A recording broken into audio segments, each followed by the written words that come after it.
Guys One Cup. It is a Sunday, April 26th. This is Two Guys One Cup. Oh, sorry, I should say everyone relax. This is Two Guys One Cup, an AFL adjacent podcast. My name is Charlie Clausen, and I feel like this episode I should perhaps attach a trigger warning for any non-Hawthorn or neutral supporters, because we have managed to capture one in the wild. Lehmo is joining me on the show. Welcome. Is this the first time I've had you? Did I get you on when we did the My Club series to talk about the Hawks in the past, or is this the first time you've done the show? You know what? I think it might be the first time I've been on. It's because you're so Hawks supporters are so unbearable. I've had Michael Chamberlain on. I've had Roger Corser on. There's only so many we can take. And you know what, Charlie? I'm very conscious of your loyal listener base, and I really don't want them turning off. So I don't want to bring you 100% Hawk Lehmo. I want to try and bring you fair and balanced. We report, you decide, Lehmo. No, I'm all for like Hawks Lehmo. Like I bring this up a lot. I had Emma Race on a few years ago, talking about being a Hawks fan, and she said kind of with like, she wasn't even joking. She was like, I think my life is so much better because I chose to barrack for the Hawks. She's gone, I just see life differently. I see possibilities. I see like good things can happen. And you sort of contrast that with me and Matt Stewart, who was on a couple of weeks ago, being like, oh God, like we just got such low self-esteem. Like we never see anything good happen. Do you feel the same sense of blessing being a Hawks supporter? Look, I do, because, you know, so I'm going to be annoying here just with statistics and numbers. Okay. People are going to hate it. Since I was born, we've won 13 premierships. That's one every 4 years. We've been in a preliminary final. We've been in a grand final every third year since I was born, or 1 in 3 years. And we've been in a prelim 1 in 2 years. Like, it's ridiculous. Those numbers are ridiculous. Since I was born.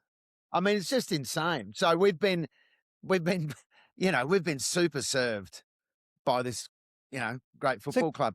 But I fully get, every time I say these things, I'm very aware that this is super annoying for people. Well, correct me if I'm wrong, though. I sort of feel like there was a sliding doors moment with St Kilda and Hawthorn in the early 70s, right? Like was your first premiership in 71, is that right?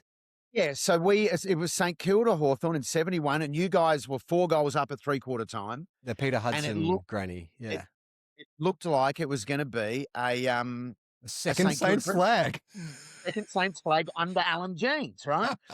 And John Kennedy Sr. was a Hawthorn coach. And then John Kennedy Sr. just moved Bob Keddy into the forward line, and Bob Keddy kicked 4 goals in the last quarter, and we won. You know. But it's not just that, but it was also the recruiting zone, right? Like we were kind of drawing players from the same area, and then it got rezoned. So Dermot Burton goes to the Hawks instead of the Saints. Like there's a few kind of weird little crossover. Like if Hawthorn are Batman, St Kilda's the Joker, they're like mirror images of each other, but we've gone in 2 different directions. So you have, I mean, I'm testing my Melbourne geography here, but Lee Matthews is from Chelsea, which I think is the St Kilda side of Frankston.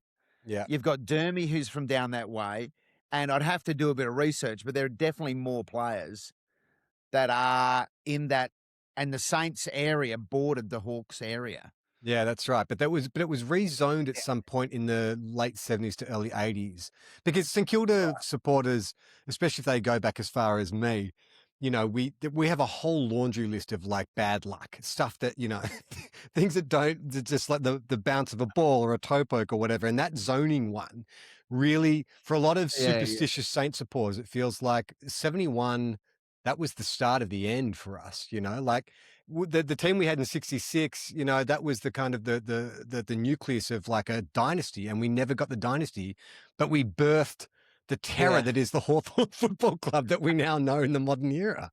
Well, and also your coach was Alan Jeans, which, you know, adds another element of spice. This is what I love about these sports stories. They just excite me, you know, and then Alan Jeans goes to Hawthorn, and he's, you know, largely responsible for that period through the 1980s, you know. So even though he didn't two of the Uh, premierships, but that was his era and his team. yeah, and and it sort of really franks his credits really as like it was his Hawthorn era that franked his credits as like a, one of the greatest coaches of all time.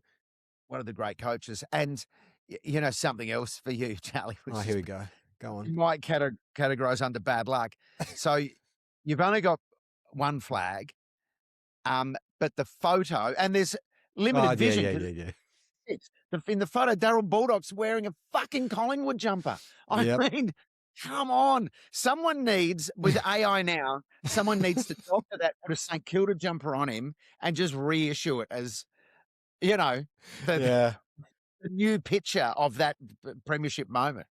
So I'm always fascinated talking to supporters about their clubs and the culture and Hawthorn. I mean, if you're going to emulate the culture of any club, it would be Hawthorn, right? Like, Yeah. how is it that in the last 50 years you guys have maintained this level of excellence and throughout different administrations, different lists? I mean, what was the darkest period for you guys? Was it like the Ken Judge era in the sort of mid to late 90s? Did you guys ever really have a dark era?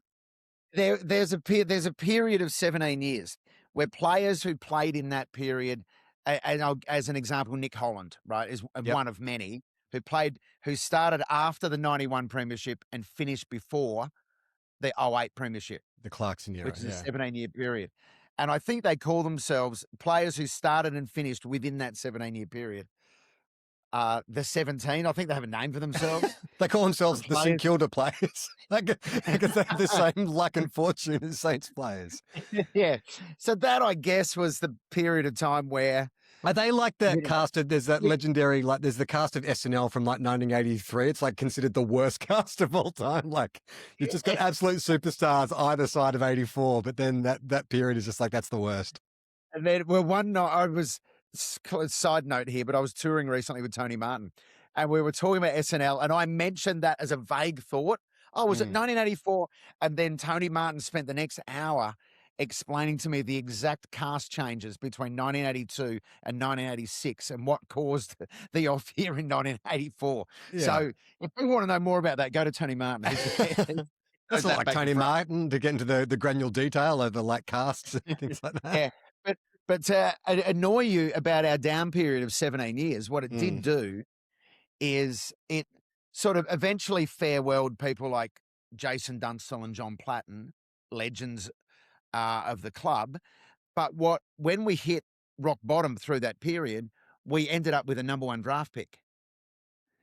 And with that number 1 draft pick, we got Luke Hodge. And then a couple of years later, when we were still down the bottom of the ladder and we got a priority pick, we got Buddy Franklin and Jared Ruffhead. Yeah, because So Richmond we decided to used- pick Richard Tambling, right? Yeah, yeah, that's right. So we used, I mean, Hawthorn hasn't always nailed it. We did pick Mitch Thorpe 1 spot ahead of Joel Selwood in the 2007 draft. But Hawthorn has done a good job of making the most of those high draft picks over the years, I think. Yeah, but is it also like there must be a sense of like the family club, right? That sort of the trope of Hawthorn being the family club, and even the way in which Sam Mitchell has built your list now, and the way he's been so kind of like it's a real. So I mean, I guess arrogance is one word, but I sort of see Sam Mitchell as being very single-minded. He's just kind of ruthless in what he wants. He'll go and have lunch with your best player in broad daylight, like get an outside table. So the media, he doesn't give a shit. He's building a list that can win. And so is it more of that kind of sense, which is like, is it like an entitlement or something? What is it? Well, so from a coaching perspective, right, I don't know what Alan Jeans's philosophy was. I don't know what Alan Joyce's philosophy was. But Clarko's philosophy certainly was about being ahead of the pack when it came to tactics, game style, game plan. He didn't want to follow the pack. He wanted to be ahead of the pack. And that came to the fore with the defensive grid, which we saw for the first time with Clarko, that blew people's minds and ended up being the cornerstone of that 08 premiership, right? Is that Clarko's cluster? Clarko's cluster, yeah. Yeah. It was like a Premier League thing. And I remember Ben Dixon telling me about when they first tried it at training. So Clarko got about 7 defenders together and they had an internal scratch match. Clarko told them what to do and he said, don't tell anyone else. And they were like, well, this is never going to work. It's just what a stupid idea. Yeah, but we'll do it. It's training. And they did it and it worked. And Dicko was like, Dicko telling me the story is like, I couldn't believe it. It works. Like it actually clogs the system up, you know. Mm. So that was Clarko being ahead. And I know Sam Mitchell was the same. Sam's philosophy is study the trends in coaching Yeah. and don't follow the next trend, create the next trend. Well, that's why he's got the AI going, right? Like, it's like I'm going to Yeah, use yeah, it's on the ChatGPT. AI. Of course. Man, I'll tell you another story. This is it's not breaking news, but this is just a juicy morsel that your listeners would not have heard anywhere else, not on any of the footy shows. Okay, great. Nowhere else. All right. Okay. Exclusive content. This is exclusive. That's what I meant. Exclusive content. Yes. So a mate of mine was on holidays in New York in November. Right. Yep. And he gets home and I'm asking him how his holiday was. And he goes, yeah, it was great, blah, blah, blah. And he goes, oh, a story for you. I said, what's that? He said, one morning I got up early in New York and I went for a walk down to Washington Square. Now, for people who don't know Washington Square, it's famous for chess. And typically you'll get a lot of older African-American men sitting at chessboards waiting for people to challenge them. And that people play chess there all day, and it's famous for it. And like, you know, all the best chess players ever have all appeared at some point in Washington Square playing one of these wily African-American chess players who tend to be very good. So he said he went down to Washington Square. There was only one game of chess happening. So he thought he'd go over and watch it. And it was this African-American dude playing Sam Mitchell. In my head, I'm like, that's my guy. That's my guy. I heard about that. I heard at one point Sam Mitchell made the injecting miming to the guy, which I thought was a bit uncalled for. Yeah. Don't know many chess players who juice. I think after the guy checkmated him, Sam Mitchell went over and gave him a corky. Just a little knee above the kneecap. Just to... All right, let's widen the lens a little bit and get away from the Hawks and talk about the round as a whole. Can I ask you, I want to pose a question to you, Lehmo. Yeah. Is the AFL having the biggest mare of a year that you can remember? Without a doubt. Unbelievable, right? Opening round, not moving the grand final, the stand rule, the craziness with the tribunal, the arc. Like, I would, if I don't know any better, I'd say Peter V'landys is paying Andrew Dillon to sabotage the AFL from within. It's just been a clusterfuck this year. Yeah, it's absolute mayhem. If this was a publicly listed company, and the AFL is big business, by the way, but if this was a publicly listed company, they'd be getting hauled over the coals. There'd be an emergency shareholder meeting. Yeah. The board would be called in and shareholders would be setting up and going, guys, has someone had a bump to the head? How is this possibly happening? It's, you know what it is? It's Trump-esque. I was going to say that.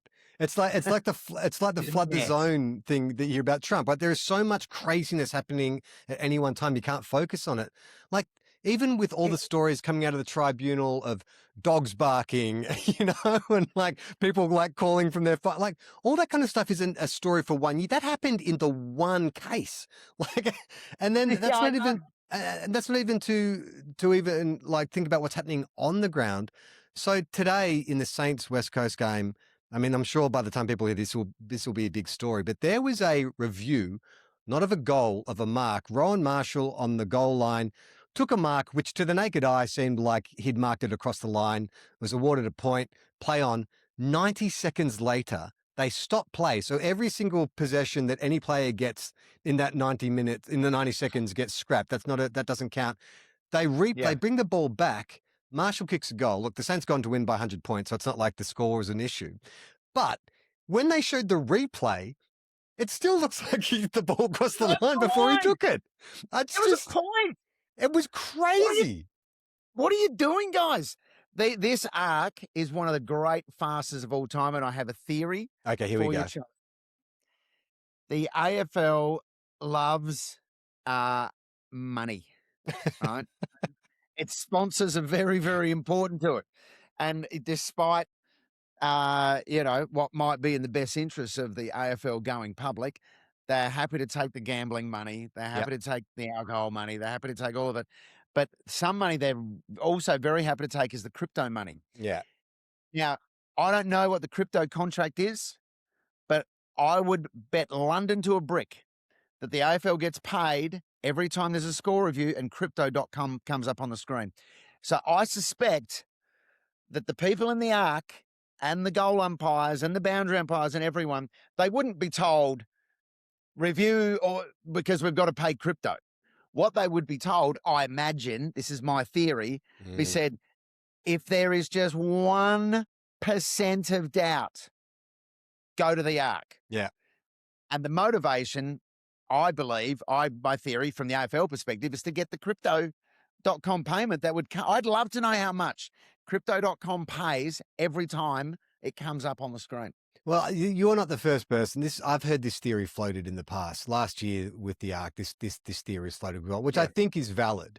But what I want to know, like, I will give them the benefit of the doubt when it is in play. But the idea of, on a 50-50 call, stopping play and bringing it back, like it wasn't even 50-50. It was pretty like 90% that ball crossed the line.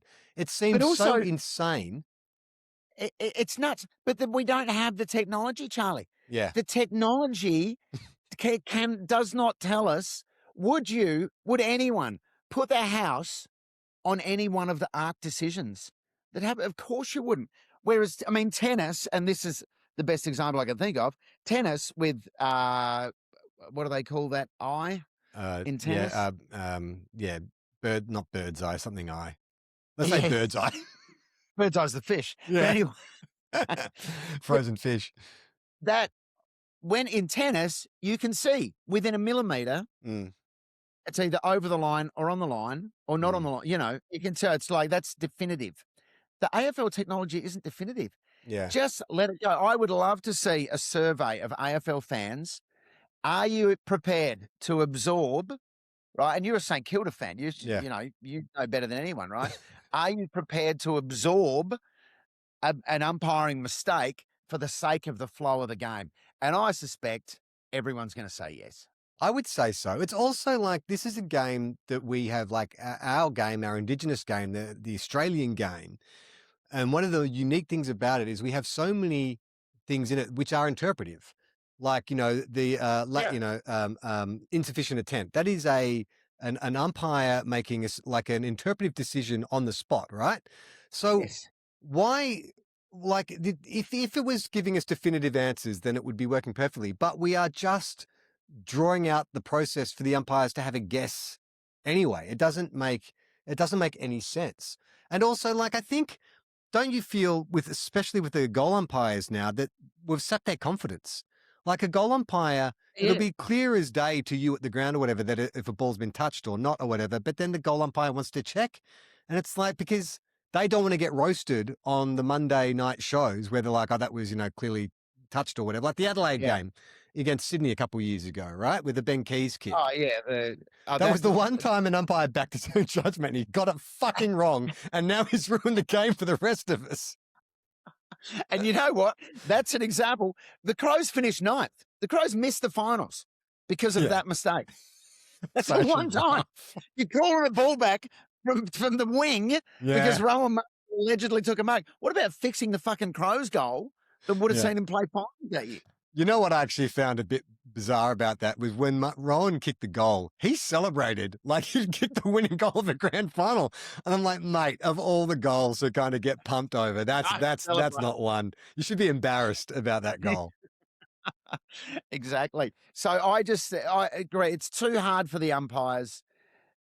Our game is full of grey, and that's the joy of the game. Yeah. Is the grey. As much as the holding the ball rule is infuriating. Yeah. The stand rule, I think, is ridiculous and needs to be reassessed. The stand rule on its merits, like, I get it, like in terms of, like it makes the game more free-flowing. But I think if you're going to keep the stand rule, then you have to get rid of the protected space rule. You can't have both. 100%. Do you know what I mean? Yes. Because it's too much of a disadvantage to the team that doesn't have possession. because there was one yesterday with Hawthorn Gold Coast The where a Jamara Gold one. Coast player took a mark. Jack Gunston ran in from behind the player to stand the mark. And the umpire goes, protected area, 50 Yeah. metres. I thought, well, what? He's But that's standing the also mark. because the players are getting confused about because all the umpire is saying is stand. So that in the same game, the Jamara one, the 50 meters, Oh, yeah. where Yeah. Jamara didn't know that he was because there was two of them there. He didn't know that he was the one who was called to stand because the umpire just said stand. So it's just weird that in a game where we have like the classic one in Aussie rules is when a ball is touched, but the player who marks it wasn't aware that it's touched and will get tackled without disposing it correctly, and the umpire will Oh, just ball it yeah. up. And it's like, well, by the letter of the law, that is holding the ball, but Holding we the let ball. it go. But it's So sensible. you'll have feel for the game there, but then no feel for the game when a player doesn't realize you're telling him to stand. Like it's just all fucked up. And I'm not one to But- complain about umpires. I think like it's a hard job, but the AFL Yeah. have made it really, really hard for them now to let the game have any flow. Yeah. And the umpires need to be able to say, is this impacting the flow of the game? Are they getting like, that Jack Gunston one, for example, or the Jamara Ugelhagen one? Is his team getting an unfair advantage by what he's doing? And the answer is no in both cases. Yeah. So just just be cool and let it go. But there's, of all the grey that's in the game, why does the goal line technology have to be perfect? I don't know. I don't know. And You know? also like all the money they've spent on something that is so like you never get the right angle. Like they don't have any chips in the ball to tell you if it's crossed. Like there's nothing about it. It's just all it's a lot of money for further guesswork. Like you know what I mean? It doesn't make any sense. Like you're just as good adjudicating it on its merits as to going to this technology. We're trying to improve the quality of the guessing. Yeah. That's That's technology. exactly. The bent fingers untouched. Yeah. I don't know. I just think get the game flowing, and let's just absorb a couple of errors here or there. It's English. It's interesting in the English Premier League. Mm. The review system there, they hate it. And it hasn't improved the game.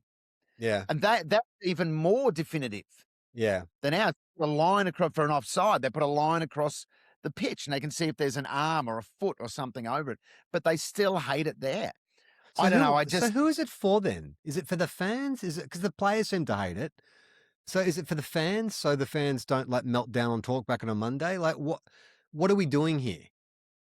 Well, I mean, if you go back to the 2009 grand final, it's the Tom let's Hawkins. do that. Great, awesome. Trigger warning for me, Yeah. please. but that's the answer to your question. Yeah. That's the answer to your question. That's where it started.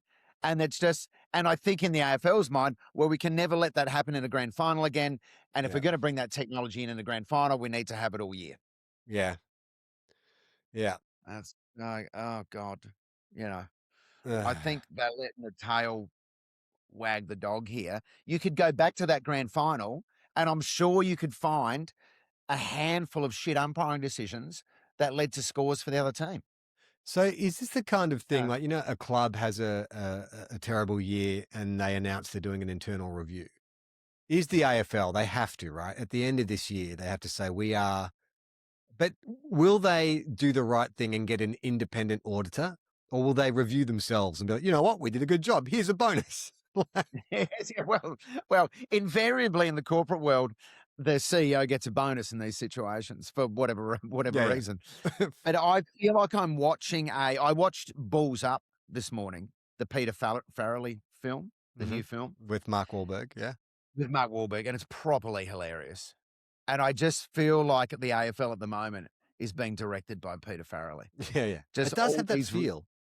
These ridiculous, I mean, I know it's old news now, but Jason Johnson sitting in the car during a trial.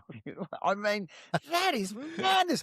This is a $1 billion business. Yeah, but It's don't a you think $1 it's billion business. but don't you think it's hilarious that then Zach Butters' lawyer, when chastising the tribunal's dog, starts barking uncontrollably? Like it's both sides of it is ridiculous. It's just like it's so Alan Partridge in real life, like these things. It really is. And the Kings on this the Appeals homophobic board. slur Yeah, that's story, and the Kings Council for the club said, oh no, the Kings Council on for the the appeals AFL. tribunal, Yeah. AFL, Yeah. said, oh no, they say these things all the time out on the ground. It's And I could crazy. see a whole bunch of players going, no, we don't. Well, don't put words in our mouth. What are you talking about? Yeah, the justification that it's a high pressure environment, therefore they're going to be racist, sexist, and potentially homophobic. And it's like, they're fucking footballers. Like, there's actual like surgeons out there who have people's lives in their hands. Have I mean, imagine that. Like, you're on an operating table and your doctor just drops an F slur on you because he's really struggling to connect your artery. He's racially vilifying you while you're laying on the operating table. Sorry, mate. It's a very high pressure job. Yeah, that's insane. I mean, he's been removed clearly, and the AFL have put out a statement, and I saw the AFLPA, they put out a statement as well. But the fact that it's sort of like, if that was a statement, from Alan McAllister in 1991, you'd be like, oh, Jesus Christ. Like, even then it would have been a bit much, but it's like 2026. Now, and also he said, as a mitigating factor, the player on the receiving end of the slur wasn't offended. Jesus, it's extraordinary. Yeah. And to have that be the AFL's KC that's the shocking part, is like, what's the vetting process here? Like, are the AFL, the fact that the AFL immediately disowned him and disavowed him, it's like, but he works for you, or he works at your pleasure. Like, how can you be so disconnected? Like, do you guys not have a conversation? Is it not written down what the rules are? Yeah, how did it get to this? Yeah, surely the rules make it more clinical. Yeah. Now, because he was really vibing it out. Well, when he got done last time, it was 6 weeks, and I don't know. Yeah, I mean, that's the thing. So what happens now, though? Like, for a second offense has got less weeks. So what happens the next time this happens? Will that person, because you think about the Rankin one, what did he get? Like 6 weeks? It's normally the point they made here is it's hard to use any prior case as a precedent because the player and the AFL have come to an agreement or a settlement, if you like. It hasn't seen the full process play out. This is the first time the full process has played out. So from a precedent point of view, this is the only genuine precedent now that exists. So it is going to be interesting to see what happens going forward. But Lee Matthews made a point where he said it's so ridiculous that the people who made the original decision are full-time employees of the AFL. And then it gets appealed to a group of people who are part-time employees of the AFL. Yeah. It's like, what? Hang on, you're appealing it downhill? What? How? I mean, how does that happen? The state of footy is so bad that we've been talking for half an hour and we have not even talked about a game. But I don't think we're alone. Like, every footy podcast, or a YouTube show I've been watching lately, this is all everyone's talking about. But I do want to cast your mind back to Thursday night, the Bulldogs versus Sydney. I want to ask you, how are you watching injuries on the field? Yeah, I'm not good. Me either. Not good. That was a bad one. It was a bad one. And I was watching my daughter, I put her to bed and I was watching it, and she sort of popped her head out. She's 6 years old, and she was like, oh, I can't sleep. Can I watch a bit of footy with you? And I'm like, yeah, sure, no problem. So she got under the blanket and watching the footy. Then that Aaron Norton thing happens, and I immediately just turned the TV off because I'm like, did my daughter just see someone die? I was so worried for him. And I was like, Jesus Christ. So I'm checking my phone, like, is Aaron Norton dead? The fact that, like, he seems to be relatively okay. But that was one of the worst on-field things I've seen. Maybe since Howe broke his arm. That was probably the other shocking one I've seen. Or Nathan Brown when his leg broke. They're or Richard Osborne's knee turning inside out. They're the four that stick in my head. But I'm just someone who cannot watch the replay. I hate the slow-mo replay. Mate, I hate it when they go back so many times. Like that Nathan Brown one, they replayed that over and over and over. It's like, what are you doing, guys? I Yeah. don't want to see it. But the that and Aaron Norton, what does he weigh? 105 kilos, Mm.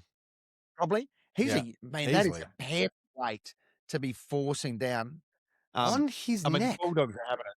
Like his Bulldogs are neck having it. literally bent backwards. And then the thing that sort of like the reason I switched the TV off is because he did that thing. It's almost like it's the false. Like he went to pop up. Did you see? Like he lands on his head, flips onto his Yeah. back, and he goes to sit up, but then obviously couldn't.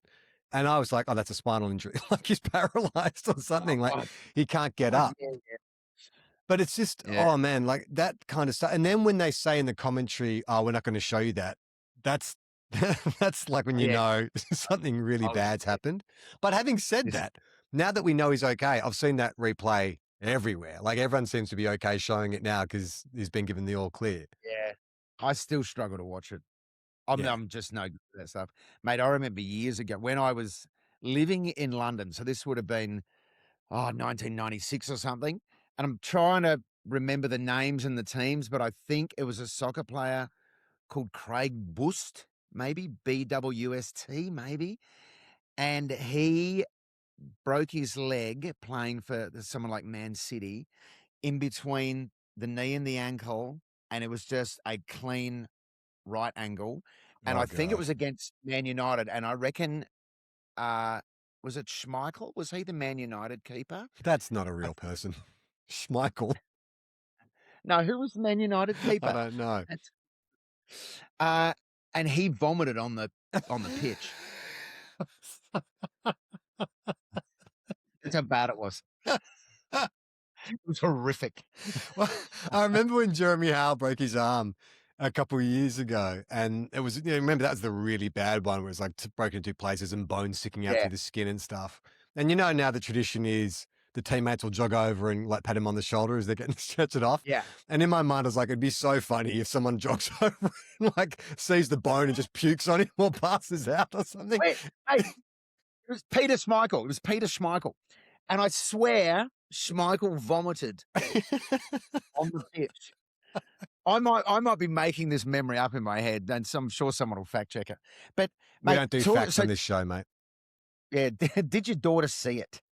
She saw it, but I don't think she's at an age where like sport's all a bit like she can't tell the difference between football, soccer, rugby. Like it's all, and she doesn't know what's meant to be part of the game and what's not part of the game. She didn't ask me about it. I was pretty quick to turn the TV off because I'm like, that's bad. Mate, have you ever found yourself in this situation? And I've found myself in this situation heaps, and it infuriates me. I'm watching the footy with my son, who's now 9, but this has been happening since he was as long as I can remember, right? Because I've been trying to get him into the Hawks, obviously, right? Sitting down, you're watching Foxtel, and they go to an ad break, and it's a UFC ad, and some bloke gets knocked out cold with a roundhouse kick to the face. After, you've just seen the cheer squad. Yay, got an ad break. Then swing, kick, out. Another guy punched in the face. Another guy gets slammed to the deck, elbow. And then UFC this weekend, main event. And it's like, Jesus, kids are watching this. I never really thought of that. I have seen those UFC ads, but I've never thought of that. Like, no, she definitely hasn't seen those, and I think she'd be quite upset if she did see something like that. I mean, having said that, I showed her the Royal Rumble last year, and she's way into that. But that was because she saw someone, EO Sky, put a trash can on her head and jump off a cage 14 feet, which she thought was awesome. Was the best thing she'd ever seen. That's a bit. But yeah, no, she's told me that she wants to, because we live in the Northern Rivers. We're very close to the Gold Coast. She wants to go for the Suns. But after seeing what the Hawks did to the Suns, I'm like, I don't know, man. Like, I was thinking, go for it. Don't back for the Saints. I'm not going to force you to have the misery I've had. But I don't know about the Suns anymore. The Suns and the Bulldogs started the season so hot. I know the Suns had some pretty easy kills, but the Bulldogs, they beat Brisbane and they beat Adelaide. Yeah. So, but the drop off with the Bulldogs, which is understandable, like the injuries, but the Suns, I'm like, I don't know about them. Do you feel like my concern with the Suns is always they're not a real football club, and I say this. Having gone to a lot of Suns games up here, and having also gone to GWS games, and I know they're both expansion sides in non-traditional footy territories, but I think the Giants are a real football club.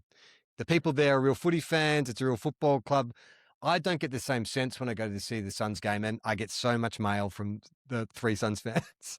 When they hear this, they're always like, "Oh, you're always hard on the Suns." Look, I want you guys to be successful, but I just wonder if they just don't have that foundation of genuine like footy guys. Do you know what I mean? But they should, They because should. AFL is quite popular on the Gold Coast. It's Southport growing massively. Yeah. is a big, successful footy club there. They play a lot of AFL, and there's a genuine following there. It should not work in Western Sydney. No one. How many genuine fans have they converted out Yeah. there? I seriously question that. However, that's a good football team. I mean, they played in a lot of prelims now, and they've played in a grand final. And they've just beaten, as we're recording, I said they've just beaten North Melbourne Oh, by have they? 7 points. Yeah. No, the Giants, I have a lot of admiration for the Giants. They've been good pretty much the whole time been in the competition. But just the Yeah. Suns, and I wonder if it's because there's so many high draft picks in there that maybe you don't have enough role players. You know what I mean? Like you got to sort of have some guys on your list who are just fucking Yeah. desperate to be there, competing, as opposed to just getting the cream of the crop who it's always been easy for them, because then you just become downhill skiers. It's hard to I think it's hard to galvanize a team when there's nothing to draw on, when you've got no history. Yeah. It's the dimmer But factor, yeah, right? That's it what is there. that's what they're doing. Dimmer is the galvanizing force, right? Like he's the triple premiership coach. He's Yeah. coming in with his hard ass philosophy. We've got to fucking grow up, or whatever his, press conference quote was a couple of years ago. So I think that's a big factor in it. And I do like their players. Like I think they've got heaps of guns, but I just wonder Yeah.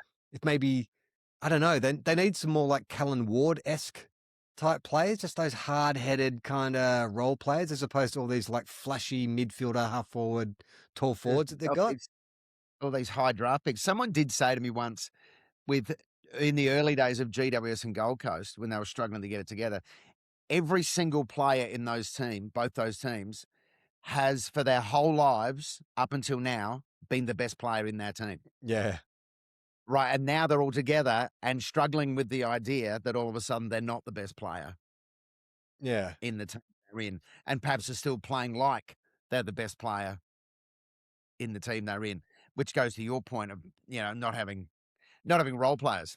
Well, it's But also to like, the issue with the Suns in their first 10 years is always retention, right? Like, they'd get players up there who do Yeah. their first 3 years and then they'd come back to Melbourne or, wherever for a bigger club.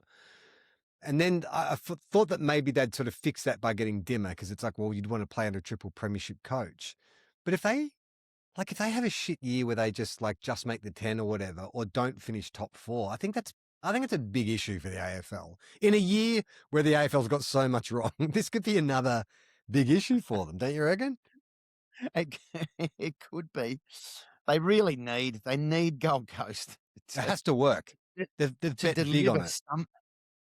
I mean, you can't fold on it. I mean, at the risk of stealing Will Anderson's well-trodden material, the Gold Coast has a long history of not delivering on the Mm, sporting front across all codes. yeah.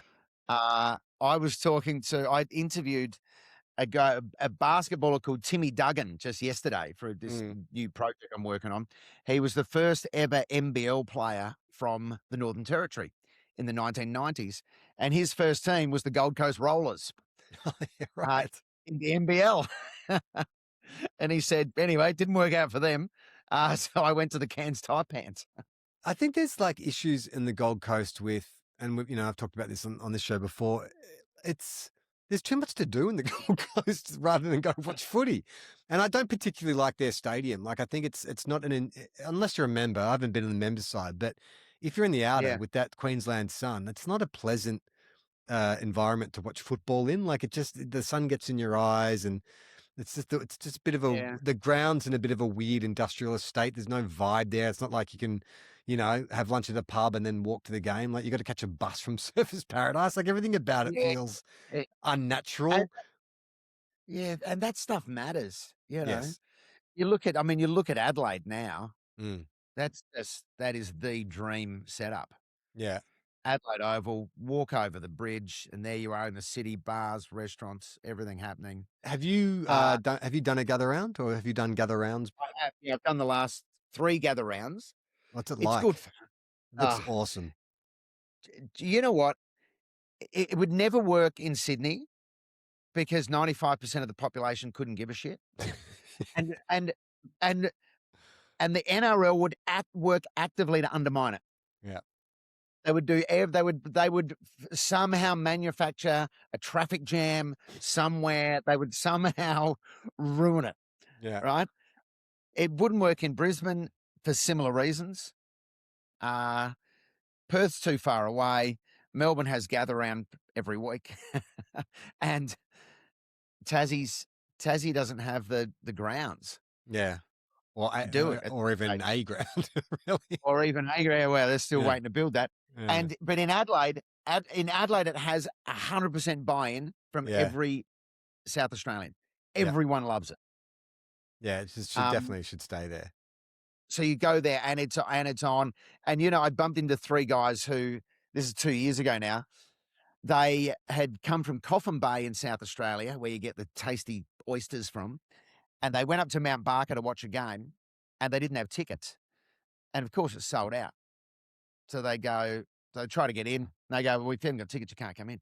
So they're standing outside the front gate, and Peter Malinauskas, the Premier, is walking past, and he says, how you going, fellas?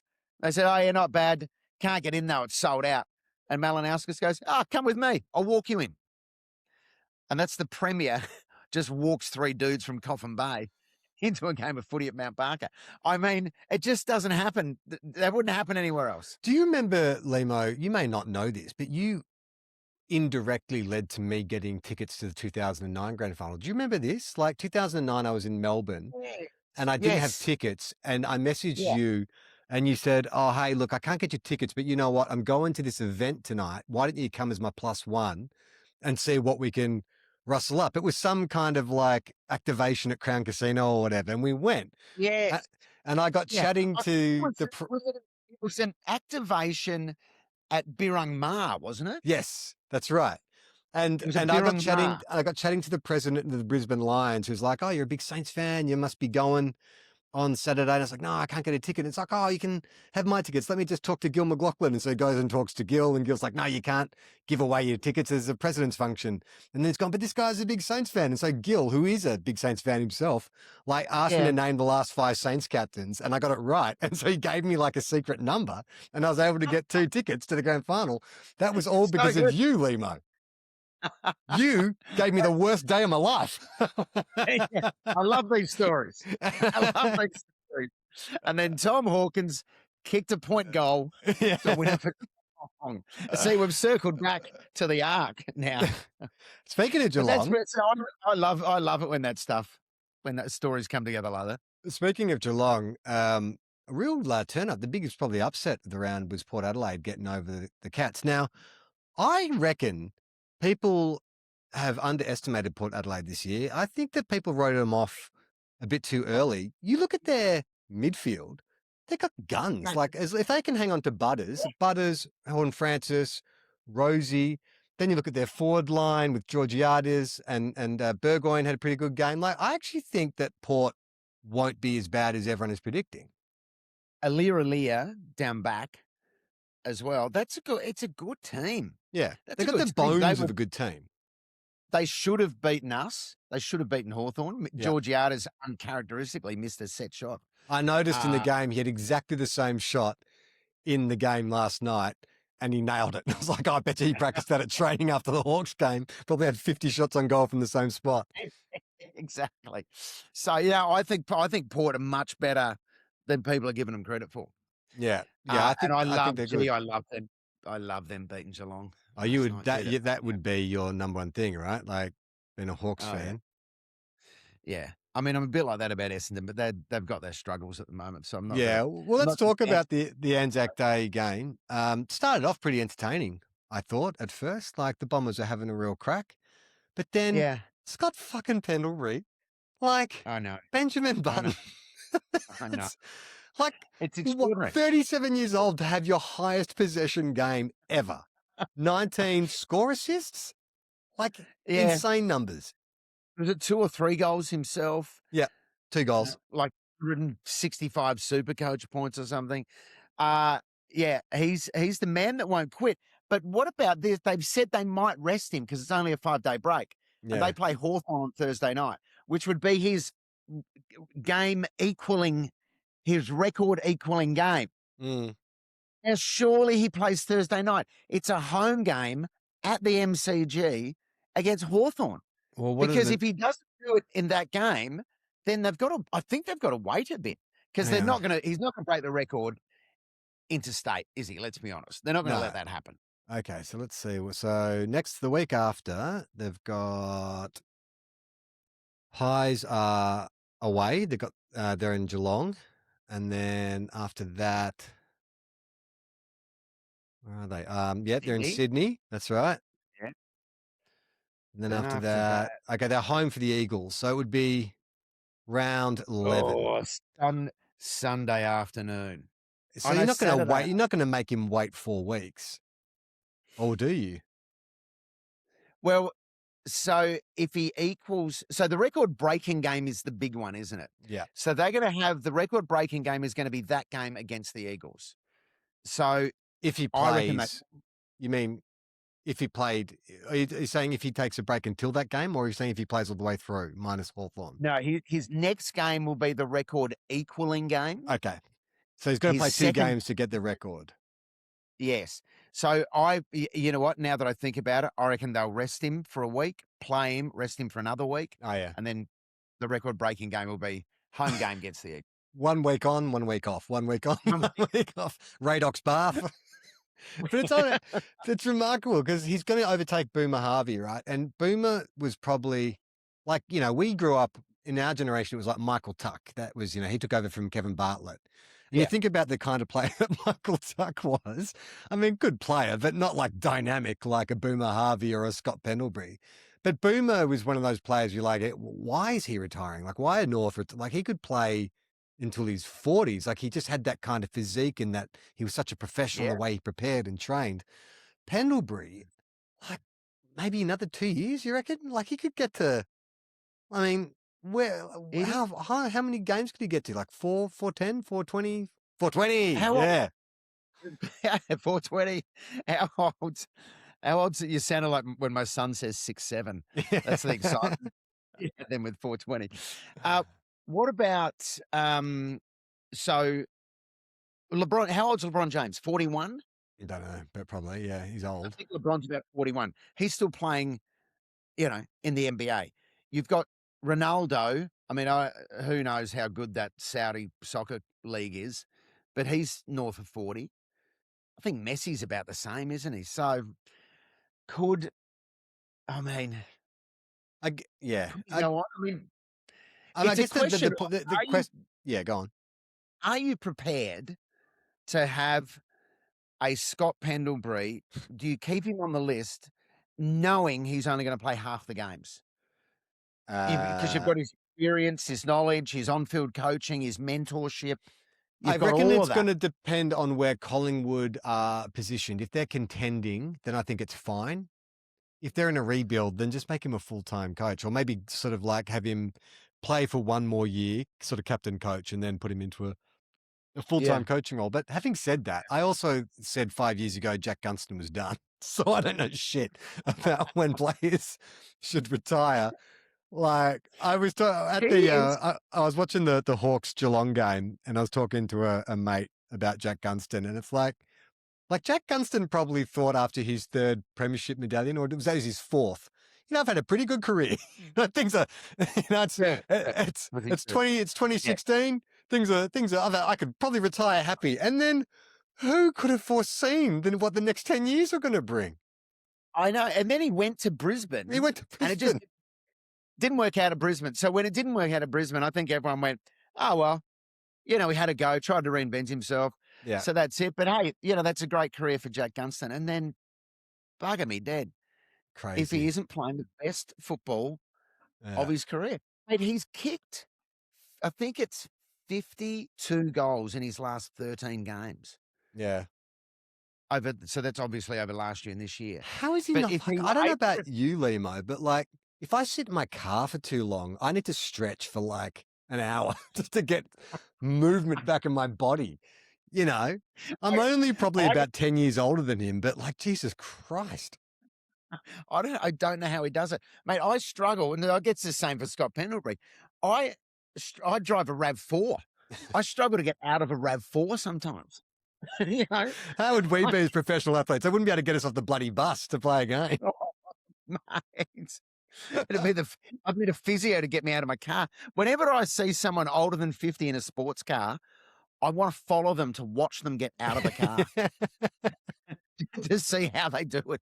Because they must end up on all fours on the pavement, crawling out of the car. Speaking of sports cars, how's this for a little segue? The Fremantle Dockers, boy oh boy, they are looking good. The scoreline, only 14 Yeah. points over Carlton in the end, but I feel like Freo put the cue in the rack sort of when they got 40 points out in the last quarter. I reckon they're the real deal. I was on, if the Saints couldn't make it, I was on the Dogs at the start of the year because I'm like, love the Dogs, love Bont. I don't Yeah. reckon they're going to get near it now, but I reckon Freo, they have so many good players across every line, and they're all kind of different and dynamic. Like, you know how you do your midfield rotations, and for most clubs, you do like for like, you know, you get your inside mid for an inside mid, but they can just throw in like a Shea Bolton, you know, or like they just get their mix. Caleb Sarong, you know, they've got like Brayshaw, who's your kind of meat and potatoes. Then Luke Jackson will just pop up as like a 7-foot midfielder and like just just run the ball out of the middle and snap a goal. Like it's just, I reckon they're real good, and they're probably not getting the attention because they're Fremantle. They're hiding away over in Perth, and they're Fremantle, who, you know, for whatever reason, they have a non-winning stink on them. I'm not going to Yes. say lose. They're the St Kilda of the West. No, they're St Kilda of the West, but they're a team who flirted with success a number of times, but just haven't been able to quite get it done. Yeah. You know, in all honesty, would love to see. I'd love to see Fremantle at some point win a flag, just so they've got one. Yeah. I think there's 3 teams that are sort of setting the pace. That's Hawthorn, Sydney, and Freo. And they're all playing like a similar kind of brand of really super dynamic, high handball. You know, they'll just burn you, you know, in the transition kind of football. Sydney, I just hate Sydney. I didn't used to for the last 5 years. I've just come to really dislike them. I don't actually, that's not true. I do not mind the team. I hate Sydney Swans. I just have, and as someone who lived in Sydney for 10 years, it's just, I don't know, man. I've had some bad experiences and it's really scarred me. Mate, I'm going to tell you one story about it. And this to me epitomizes Sydney fans, okay? When I was working in breakfast radio in Melbourne years ago, and I come in on Monday morning, I'm in the coffee room and in the kitchen, I'm making a coffee. And another staff member walks into the coffee room. Hey, Lehmo, how are you? Good, thanks. How's your weekend? I go, yeah, it's pretty good. Bit bloody Hawks lost, but, you know, there you go. That was a bit annoying. And they go, oh, who'd they lose to? And I said, they lost to Sydney. And they went, I'm a Sydney fan. Sucked in. Sydney win. And I'm like, oh, that is so typical. Yeah. That to me was that's a classic. No idea what's happened. But as soon as we won. Sydney, the team, is like Sydney, the city, which is they love a winner. They love a winner, but they're just, I mean, that's not true. I know there's rusted on old South Melbourne supporters and stuff, but I just feel like there's so much about that kind of entitlement and that, like, you know, it's a fun night out at the football. And it's like, it's not a fun night out. This is life and death for like real supporters. You know what I mean? Like you need to have that kind of scarring. Yeah. And especially where they've come from, you know, like that's the thing that always kind of blows my mind is like, you know, they were a relocated South Melbourne who in the 90s were so like on their knees in terms of like getting people to take any interest in the sport or get to the game. You know, they had a little sort of bump with Kappa and stuff, but then Ron Barassi was sent up to kind of like get them going. And they had humility through the Paul Roos era, and I was happy for them, breaking the drought, and then 2012. But since then, I'm like, get fucked. Yeah, mate. I love them through that period as well. When they won that flag, I was at that grand final, and honestly, it almost felt like they were my team. I was that excited. I was so Yeah. happy that we won a flag. Well, you And guys seeing would have beef from 2012, right? But then I didn't. You know what? Buddy going to Sydney didn't bother me. Okay. That was fine. Losing the 2012 grand final annoyed me. Yeah. That annoyed me. But you got revenge in 2015, didn't you? In Was it 2014? 2014. Yeah, we 2014. did. But then it was that, all that salary, the COLA, the COLA. cost of living, where they got an extra $800,000 in their salary cap, and that's what they got Kurt Tippett with back in the day. Chat me. It's like that was a wise purchase. Yeah. If you're earning $600,000 a year, do you need a cost of living allowance? Yeah. Do you really Yeah. need a cost of living insurance? And so that annoyed me. The access to academy players annoyed me. Riverina. I just felt like Sydney were just getting so super served by the AFL. Yeah. I mean, look, I'm jealous. Look, Swans fans, don't get too mad at me. It's really just jealousy. I wish my team had a history of success and consistently making finals like you. Lehmo, I don't want to sound like a conspiracy theorist. We've taken pot shots at the AFL. Yeah. But there's something that I've picked up in the commentary the last couple of weeks. See if you can detect a theme with all these 3 bits of commentary. So this first one was from Jared Waitley last week. Okay. They honour some greats, a terrific individual milestone. On a night like this, you want to stay forever. On a night like this, you want to stay forever. Then Eddie Betts made this observation last weekend as well. I think Melbourne might have to bring out Warren G again just to regulate the way the Bullmen's gone. Warren G, regulate. And then last night, I hear this during the Fremantle game. You cannot give Shea Bolton this much space because he will hurt you all night long. Got your Lionel Richie on then, perhaps. Loved it. So Jared Waitley is Kylie Minogue, right? Yep. On a night like this, want to stay forever. That's all night long is Lionel Richie. And what was the middle? Warren G, regulate was Eddie Betts. But why are commentators making these? Like, it's just so odd. Like, it's kind of like, I don't want to sound, like I said, the conspiracy theorist, but I feel I'm QAnon in this. Like, I'm getting messages from Q every week. A different commentator is making, and we used to do a segment on this show where I would specifically, like, scan the commentary for anything that I could clip up. But this is just happening casually, where every week there's another music reference. So I'd like the listeners, if I'm missing any, can you just tell me what game it is and I'll clip it up, because there's something is going on. Is Spotify about to sponsor the AFL? You know what? I'm going to keep an ear out for this. Well, when I heard you played Jared Waitley first, and of course Kylie singing at the grand final. Yeah, so that's I my was first thought expecting too. all 3 of them to be Kylie songs. But maybe the commentators. And Lionel Richie did do the grand final in 2010, he did the replay. I believe. Yeah, that's right. He did replay in 2010. I remember Michael Gudinski scrambled and flew him down because he had 7 days. Flew him down from Hong Kong. Right. He was touring him. Warren G, I believe, has passed away, so he will not be doing the grand final. Has not done and will not be doing a grand final, I believe. No. So maybe someone just decided that it sounds cool. Because, I mean, it can sound cool when there's a music reference in the commentary. It's just odd that for 2 weeks in a row, this is what I've been hearing. Like I said, it's conspiracy theory. I'm not claiming to know. I'm here for it.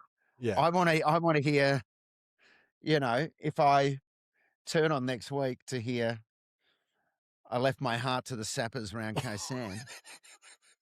I mean, Dwayne Russell's the only commentator I think who could actually work that in seamlessly. I don't know what the context would be. Ben Keys. What's another classic Australian song? Kaysan. I left my heart to the Southern man. Kaysan. No, doesn't quite work.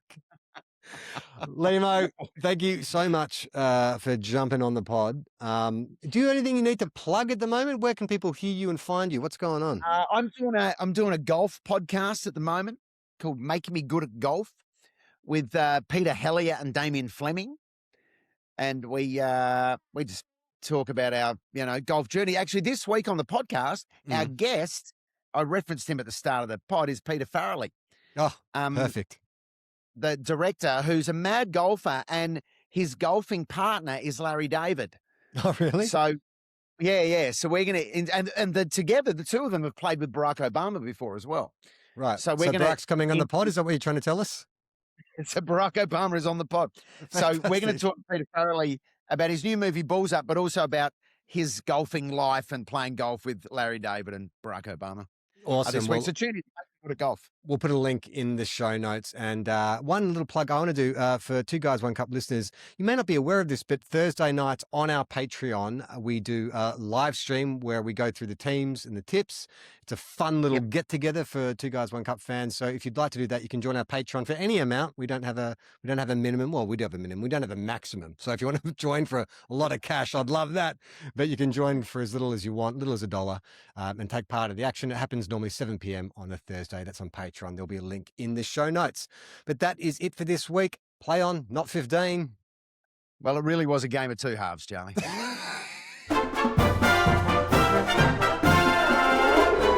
Here to 40 loving dickheads, dreaming about a Premiership Cup. We love our clubs, but they never win.